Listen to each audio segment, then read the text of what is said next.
hello everyone बरायबायदिनो गोदान video दायो आङो बेबायदिनो दाबनैसो जायगायावहाय मानसि बेमारि लोमजानाय नायनो थांनो नागिरदों दा नोंथांमोननो आङो भिडिअनि गेजेरजों एक्सप्लर खालामनानै देखायलांफानोसै आरोना दा बेबायदिनो आंखौ लिंहरबाय थानाय हिसाबै आङो थांनोसै नायहैनोसै माबायदि जादों ओमफ्राय बेजों लोगोसे नायनानै बेबायदिनो जाउन खालामनायनि सबखा बिदै जन्दिस टाइफडनि बिदै होबोनोसै आङो दा नोंथांमोना नायफालांबानो जाबाय आरो दा जिथुनाखि आङो सफैबाय नै फाइनालि ओरैहाय बेमारिफोरनि न'आवहाय सफैबाय आरोना दा नैबे नानियानो जानानै दङ दा जेनेबा मा रोखोम मोनो जेनेबा दा बिदिनो मेङो हां गुसुं गुसुं मोनो ओमफ्राय आथिं आखाइ रुंसिजोबो ओमफ्राय देहायाव बिराद इदिनो बाज्रेद बाथेबनो मावनानै जायो आरो फुरा दुरबल ने दा एक्सुवेलि आङो मुलिखौ लाबोखाबाय दा मोजां जागोन खुनु टेनसन गैया नेक्स्ट भिडिअआवहाय लोगो मोनफिननोबो हागौ आरोना दाथ' आं मुलिखौ होनानै गालांनोसै दा बेखिनियानो आरो दा एक्सुवेलि आङो दाबसे न'खराव सफैबावलायबाय नैबे आदैनि न'आवहाय दा आदैयानो लोमजाना दं आरोना आङो नायफैबाय ओमफ्राय गस्लाखौ एसे चेन्ज खालामना फैबाय आङो ओरैबायदि हाद्रि दुला जाजोबखादों साहाथिंजाय थांनानै दा गस्लाखौ चेन्ज खालामना फैबाय आरो ओमफ्राय आदै मा रोखोम मोनदों लोमजानायफ्रा ओंखाम जानो हाया एकदम खुगा गाहाम मोनो आदसा ओमफ्राय ओंखामानो खाया दा आङो नायफैबाय ओमफ्राय आदैयाथ' बिदिनो माखासे प्रब्लेमफोरखौहाय खिथाखाबाय दा आङो मुलिखौ होनोसै आरोखि ना आंनिथ' मुलिया एकदमबारे रोदा रुदुनि सिखा जाहैबाय नालाय देलु देला माखासे बाखालिफोरनि थाबाय दा नेक्स्ट भिडिअआवहाय नुफिनखागोन आदैया मा रोखोम जायो दिनैहाय फार्स्ट टाइम मुलिखौ लोंसिगोन आरोना आंनिखौहाय बियो ने आदै औ होनब्ला गोजोननाय थाबाय दा जोंना नैबे ब्रादार बि बसुमतारी इउटुब चेनेलनि बिफायानो लोमजानानै दं आरोना दा आङो नायफैदों बेखौनो ओमफ्राय लोगो दोगोबो जाहैबाय ओमफ्राय दा नै आङोहाय ना हरनो नागिरदों आरो सारनानैहाय फुख्रियावहाय नाया बुहुद दंखायोनो बेसेबां दं नाया नायाथ' बेसेबां दं दै सिङाव थांनायखौ नुनाय नंलालै बुहुद दंखायो दा नाया ओरैनो मा ना दोनदों जोंना ओरैनो नाया माबा ग्रास काप ओमफ्राय कमल काट खावै ओमफ्राय बाथा बुथा बायदिसिना आंथ' बारा नामखौ मिथिजोबा आदसा खालि जाग्राल' आङो औ गांसो जाग्रानो आरोखि ना ओमफ्राय दा बिथाङा सारनायसै ओमफ्राय बेजों लोगोसे नै बे गासैबो दाखालि डिपार्टमेन्टनि मानसिफ्रा दामफायना गालांबाय आरो मानो होनना बुङोब्ला नैबे कारेन्टआ एसे सिद्दा नालाय न'जोंनो थांनायनि दा दंफाङा बुहुद मोजां गायबायमोन नै देरबायमोनबो आरोना दा बिजौखौनो दामफायनानै होजोबनाय नै दा मा रोखोम देरो दंफांसो मिथिगौ आरोखि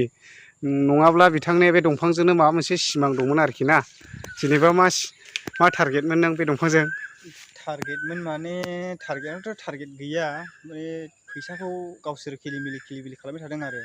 माने हानि भेलु हानि फैसा होआखै ओमफ्राय न'नि फैसा होआखै ओमफ्राय बिनि बेलायाव गावसोर नायफैलायबो मुंलायबो ना ओमफ्राय नायफैलायबो मुंलायबो माथो खालामबावनाय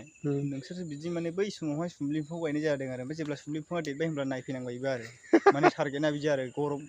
नांहैबायना माबाबाय मिहि बुद्धि बुद्धिया बिदि थानानैसो माने गावसोर फैग्रा नायफैग्रा जाबाय आरो दंफां थानानैसो दंफां गैयाब्ला जोंनि न'खौ नायसननायानो नङा ओरैबायदि दा अब्ला मावनोसै बिथाङा नाखौ सारनाया औ आंथ' रोंखागौबो नैबेखौ ओरै लानांगौ नै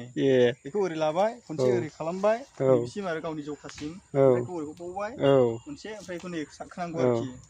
बेखौ ओरै सारख'बाय ओमफ्राय नैबेखौ आरो सारखोबावनांगौ नै ओरैहाय आदसा ओमफ्राय नैबे जरा मोखाय हमग्रा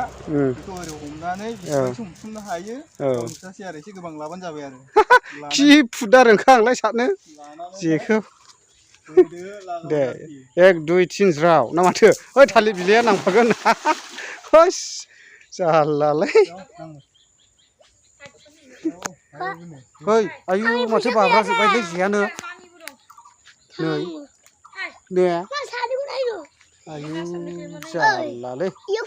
सापागुरियाव फानहैनायसोथो जारलालै मोजाङै गिदिर हाबमो आयु माथो एफाबा ना दं जाबायलै माखासे दोनहरसै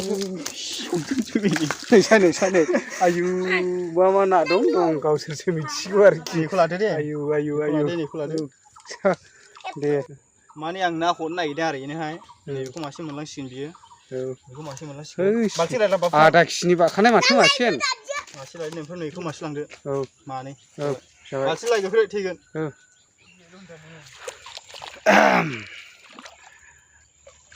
दा ना सारखांबाय जोङो ना सारखांनानैहाय जोङो नै दंग'आव दुगैनो फैबाय आरोना नै जेखौबो सुबाय ओमफ्राय मोनायावहाय ना गावब्ला ओरैबायदि मोनखायो जाहैदों बेयावहाय बामि थुरि नांदरबो मोनो होनदों ना माने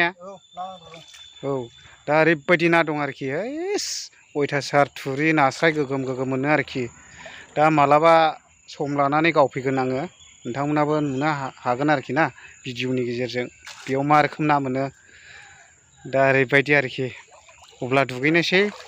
थान्दानो